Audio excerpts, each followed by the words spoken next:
Hello, everybody. This is Fortune Editorji Biz Buzz. This is the show that once a fortnight really comes to terms with all the big newsmakers, opinion makers, and all the big events that are to be spoken about. Like to welcome Rajiv Dubey, of course, the editor-in-chief of Fortune, who's also with me. We have a very special guest today, Raamdeo Agrawal, and whom better to talk to at a time when the markets seem to be on fire. 55,000, a new high being reached every single day. Raamdeo Agrawal, pleasure to have you with us. It's always great to get your view on what's happening in the market. You're one of the most influential market voices out there. A lot of people are sort of scratching their heads and saying, ek taraf we are sitting and saying that COVID is just about to end, COVID third wave could be coming, unemployment is there, what's going to happen to the economy? And then the stock market hits a new high every second day. What is it that the stock market knows that the rest of us don't know? Yeah. So I think it's quite a strange coincidence of confluence of events that when COVID, the world's historical health tragedy is on, to solve the health tragedy or to keep the economy going, global bankers, particularly central bankers all over the world in a coordinated fashion, they have decided to print literally unlimited amount of money. Like US is printing about $120 billion a month. Europe is printing almost matching amount. Japan, China, India in its own way. So all put together, they are printing a lot of money month after month, and still that printing is on. It's on for last 15 months. And again, I think another 10, 12 months, it is definitely. So that there's a lot of money. And with that, what has happened is interest rates have crashed. Now, when you crash the interest rates, what happens is that fixed income markets also go for a toss, because if you go to the banks and all, you barely get a percentage or two. So there is no other avenue to deploy the liquidity. And hence, the money is finding easy place into the stock market. Second is the digital infrastructure. What is happening is the world over, stock markets have become a complete digital machine, and in India included. And that's why the Robinhood culture has come in, where huge retail participation is coming in. This is unprecedented, the amount of customers, like I'm talking about what used to be quarterly 2 lakh customers for the industry in India. We are getting about 3 to 4 million customers. That's the number of customers which we are adding on. And that is changing the character of the market and behavior of the market. And it is giving flavor and push to the already, because of the low interest rate, a lot of liquidity, markets are on high. But this Robinhood push is giving a very different character and flavor. But that could also be a cause of concern for a lot of people. Liquidity causing asset price inflation, and valuations running ahead is already a kind of situation where historically there has been a pullback or a correction, or maybe even a crash. Now, do you think that's a possibility right now? Yes, that possibility is always there. So is the possibility very imminent, or is it 1 or 2%, 5% in the scheme of things? That's the question. And see, corrections are part of life. Markets are not going to go one straight line to very high numbers. I have seen this market moving from 100 to 55,000. I've lived it every day. When I bought the first stock in 1980, BSE Sensex was 100. Today it's 55,000 and counting. So this is what I have seen in 40 years. So I don't have any reason to believe that the future is going to be any different. But the way past was, it was full of corrections and few very large crashes. So that's how the future is also going to build up. So, but nobody knows when the corrections are going to come, how deep it will be, how frequently it will be, and the bankers and governments are becoming very smart. They have outsmarted all the professional investors, let me tell you, and the way they have behaved. So right now, market is speculating on tapering of the bond buying by the US. But that thing is known because of last time in 2012-13, what happened. The central bankers in US, they also know what is going to the impact, and hence how they should go about doing it so that markets don't get disturbed. So, trying to speculate all these events going into the future, I think that's very futile. Nobody can time the market. And Brahma, Vishnu, Mahesh, all three come together. They cannot time the market. So we are human beings. We should not try to time the market and and even predict what is going to happen. What would be your advice to the investor today? The market is at 55K. Should they continue to invest, or should they wait for a pullback or a correction? And if there is a correction by any chance, what should their strategy be? How should they deal with it? Yeah. So first thing is that he should not time the market. Okay. Now he should behave. If you are saying he's a small investor, he should behave like that. He's a small, innocent investor who has very limited knowledge of the markets. So if that is the situation, then he should go for very planned investment. There are wonderful vehicles available. You can buy SIP into active funds, PMSs. You can buy SIP into index funds. So that's how he should go. He should slowly enter the market. There will be corrections. He buys, say, if he has to put a crore, he should, if he has to put a lakh, he should start with, say, 10,000 rupees now. And then after every month, he can put up 10,000 rupees. So that's how he'll be able to, in 10, 12 installments, he'll be able to enter the market successfully. And once he has entered, then it's a long journey, So that's how he can make the entry easy. But I mean, whether the moment he buys 2 installments and then there is a correction, obviously he has to continue doing that 10,000 rupees every month, so that in one year's time, he'll get average of the next 12 months market, and that should be fine. So, Mr. Agrawal, I've been seeing your presentation saying that, look, whoever you are, don't try and time the market. Try and get a sense of where the market will be 5 years from now or 10 years from now. Because if you have that long-term picture fairly clear, then it's okay. If you believe, and I've known that you've done these forecasting, the market could be 200,000 by X years or 100,000 by X years. If that's what you truly believe, then whether you're entering at 50,000 or 40,000, in the long scheme of things, doesn't make that much of a difference. So what's your long-term forecast, 5 years from now or 10 years from now for the Indian stock market? Yes, as I said, last 40 years has been 15.5% compounded. 100 going to 55,000 in last 40 years is about 15.5%. But, decadal performance is different. Like in first decade, out of 40 years, in first decade it was 20%, second decade it was 20%, third decade it was 13%, and last 10 years, about 10%. So you can have the worst performance in next 10 years. My belief is that India is poised on the back of this not so good performance in this decade. I would be a little optimistic, and I would say that we will get a little better performance in the next decade. And if that were to be so I think your performance should be somewhere between 10 and 20% compounded for next 10 years. I am saying about 15%, which is a long-term average.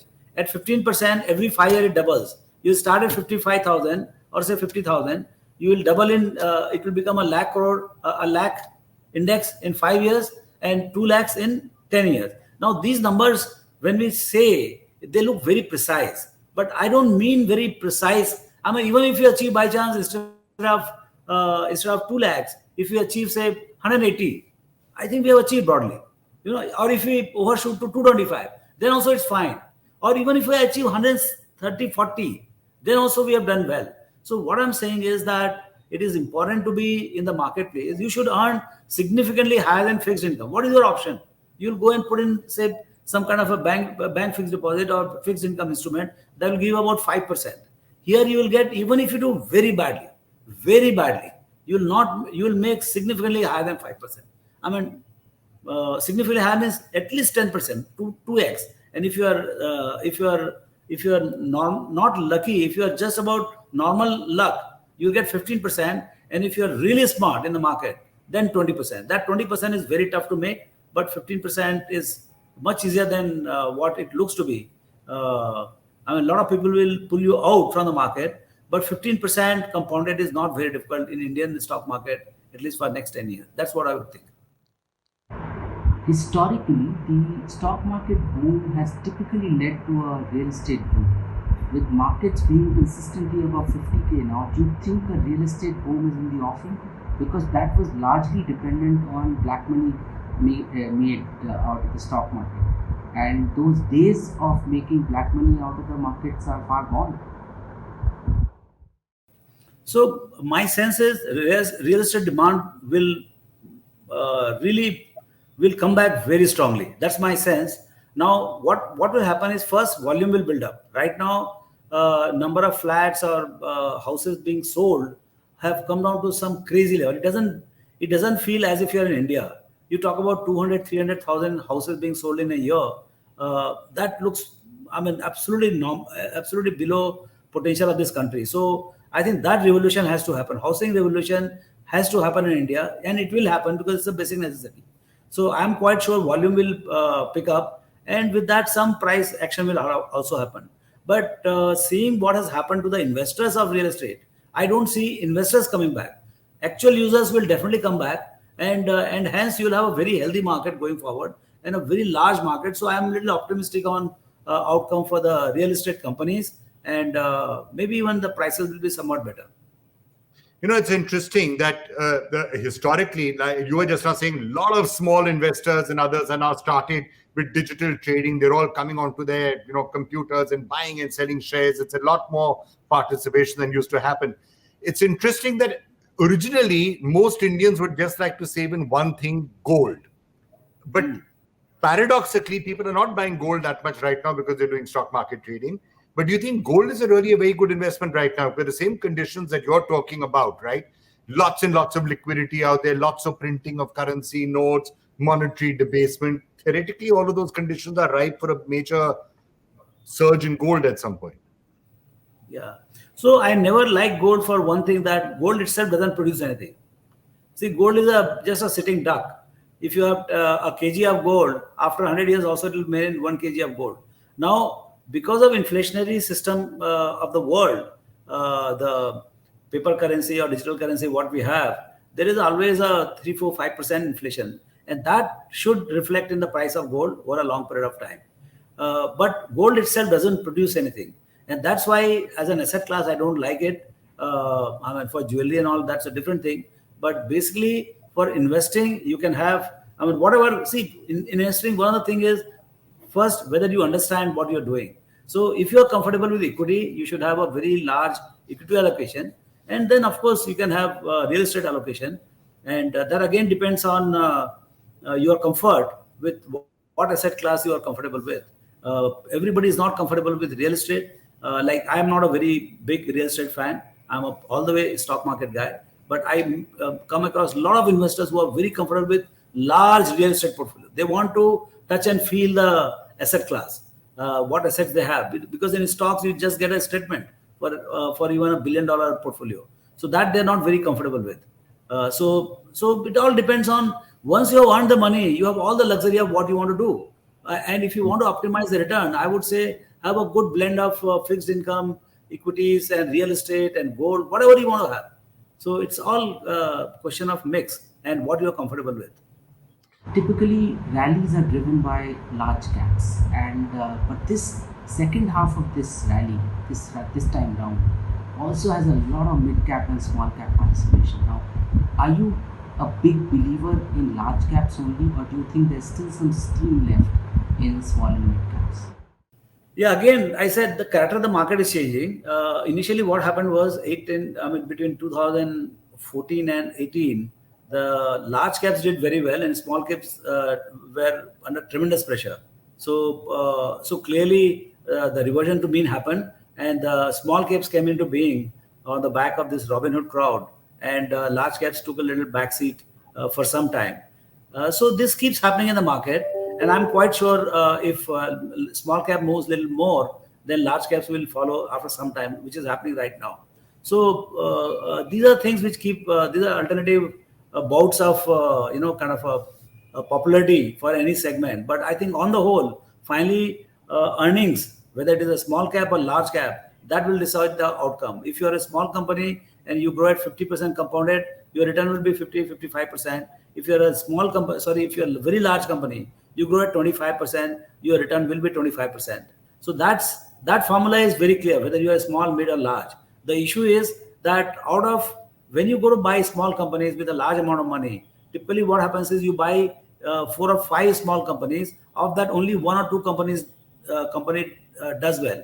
Predictability of success of small companies are much lower than predictability of a success of large company is as compared to that. But because it being large, your growth rate will be slower, and hence your return as a portfolio return I don't think it's going to be very different for either one of them. Today, right now, because of this retail population coming in a big way, small and mid are doing very well.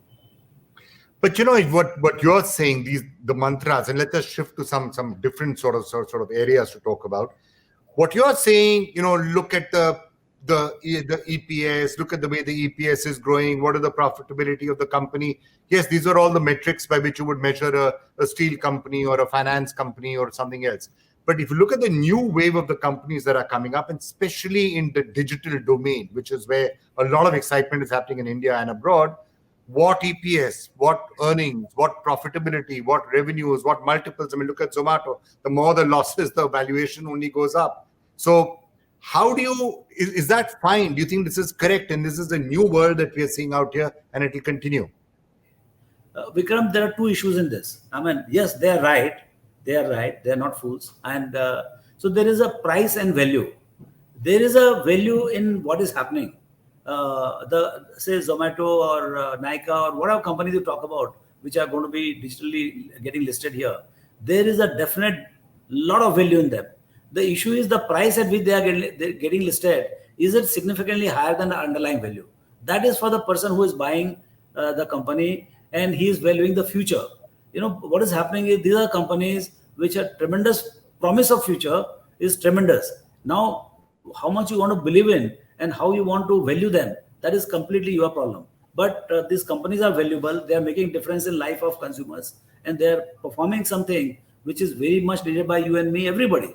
And so economic activity is there. They are they're employing a lot of people. They're almost like top 10, 12 employers of the country. So it's not that there's no economic activity. There is economic activity. There is a potential of economic profit. Just that their profits are postponed because they're aggressively trying to grab the land and at the cost of current profitability. So it requires much deeper understanding of those companies, and you can bet the house in these companies at this price. You buy 1%, 1.5%, you buy 4-5 of them. See, one thing you must remember, in 10 years time, when we talk about that 2 lakh index, at that point of time, total market cap today, which is 240 lakh crores, that will become almost 1500 to 1600 lakh crores. Okay, in that market size, number one company will be about 75 to 80 lakh crore single company. Whereas today, largest company is Reliance, which is 12 lakh crores. So at that point of time, in 10 years, it will be 75 lakh crores. But whose name is there in that 75 lakh crore company? That nobody knows. That option is open. And there, some of the companies will be digital companies. Now, which one? That nobody knows. It is speculative to that extent. I mean, it could be the same set of companies which are there today, but it doesn't happen like that. The new companies which can grow asset light very rapidly, 50%, 100%, they can grab the land. Now it is completely digital. The digital world is multiple times bigger than the physical world. And hence business opportunity in digital side is not only local, it is very global also.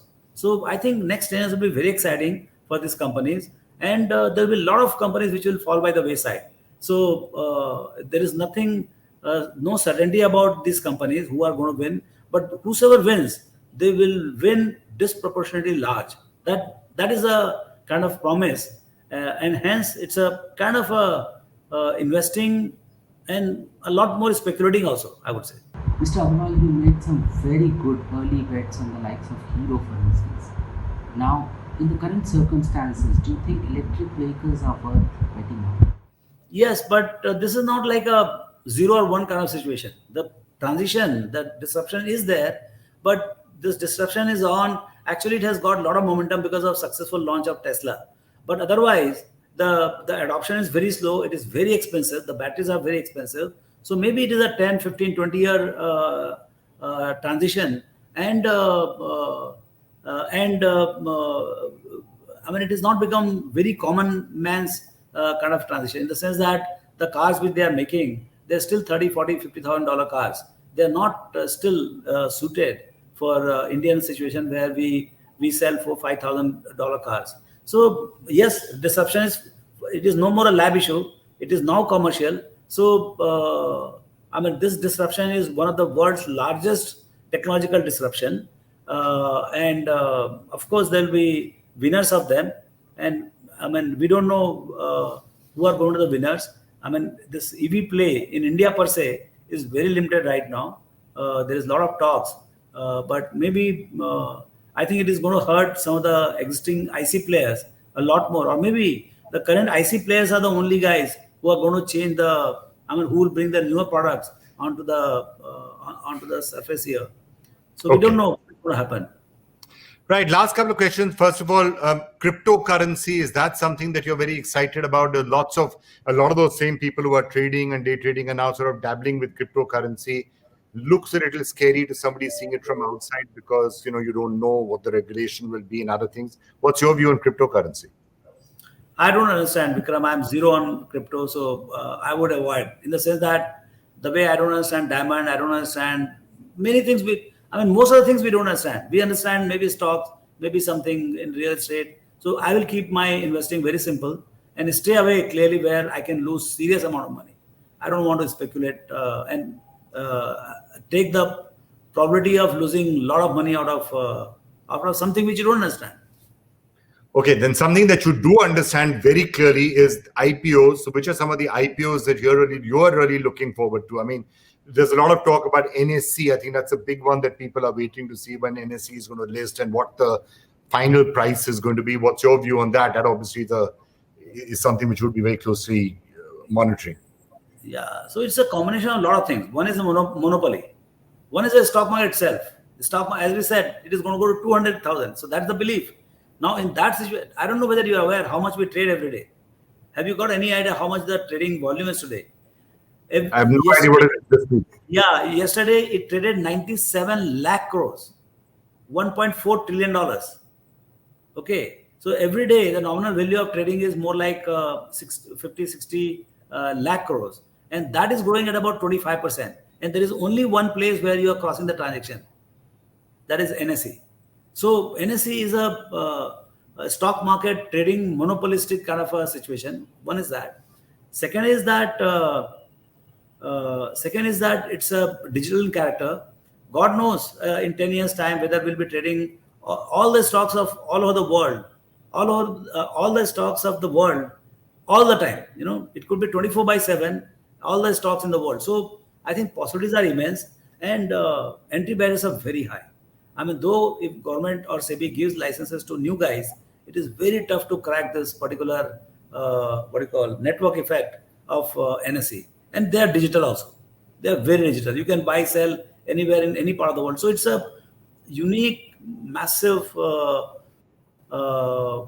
platform, digital platform. And it's asset light and very iconic. So I think it will be interesting to see how people value it. Here there is a profit, there is a revenue.